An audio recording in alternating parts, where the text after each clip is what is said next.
All right, let's get right into it. We're talking about one of modern football's most influential and honestly game-changing tactical shifts, the inverted fullback. You've definitely seen this in action, maybe without even realizing what you were looking at.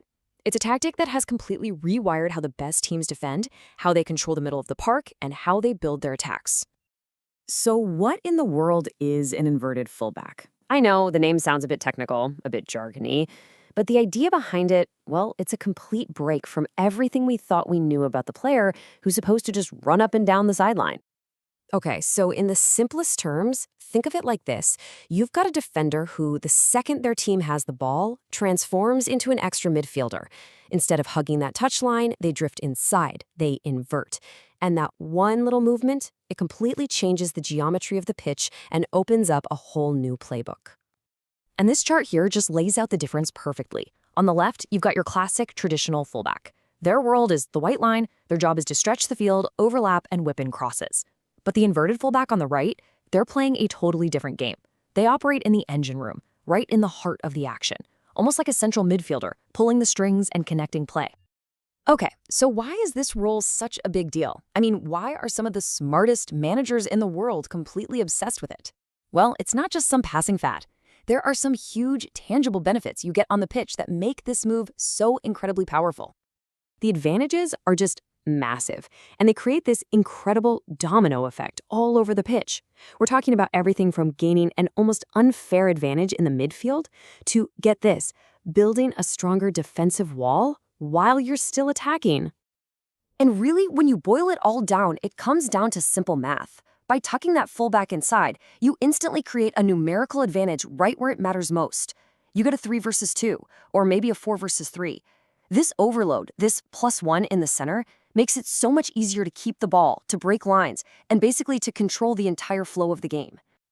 But here's where it gets really, really clever. This is an attacking move that actually makes you better defensively. It's a concept known as rest defense. Think about it.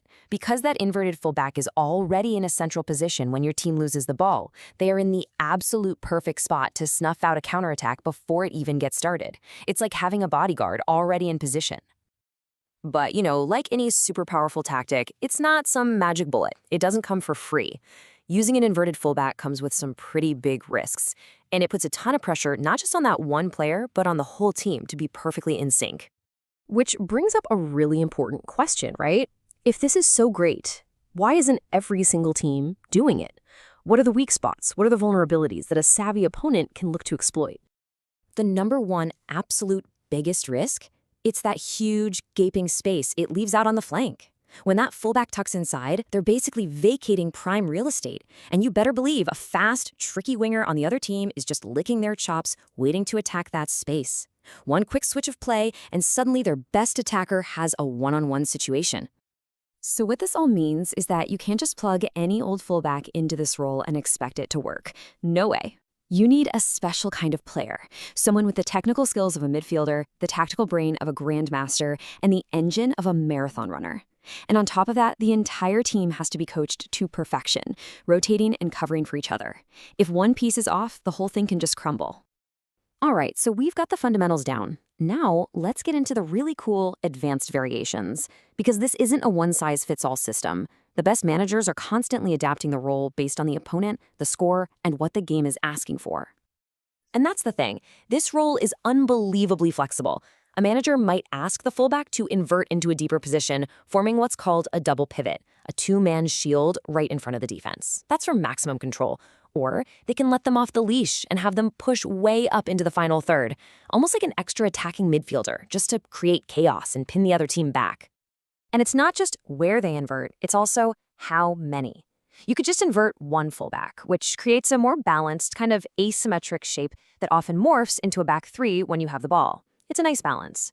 But inverting both fullbacks, well, that's a whole other level. That is an all-out strategy for complete and total central dominance. You create a midfield box that can literally suffocate the opposition. Okay, so let's zoom out. What does all this mean for football as a whole? Because this isn't just another formation or a quirky little tactic. It really represents something much, much bigger. And this quote right here, it just hits the nail on the head. We're witnessing a fundamental change in how the game is understood. Those old, rigid labels of defender, midfielder, attacker, they're starting to blur, to dissolve. The inverted fullback is the ultimate hybrid player, and it proves that in today's game, intelligence and tactical flexibility are maybe the most valuable assets a player can have.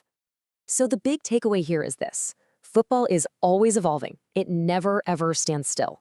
The inverted fullback was a genius answer to a set of problems, but guess what?